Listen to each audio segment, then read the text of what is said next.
आज आणला आमच्या गळ्याने फोटो काढून डायरेक्ट बिबट्याचा. आपण बिबट्या होय काय नेमका.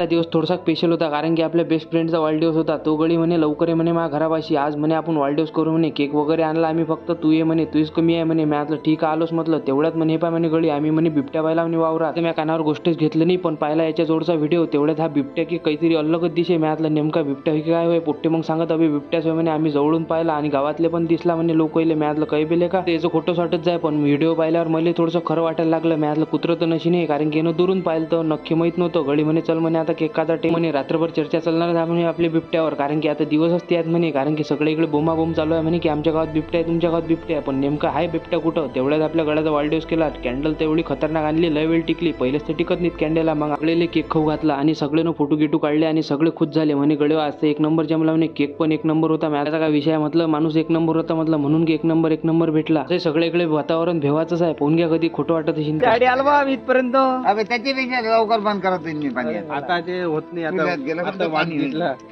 आपला रक्त काढलं.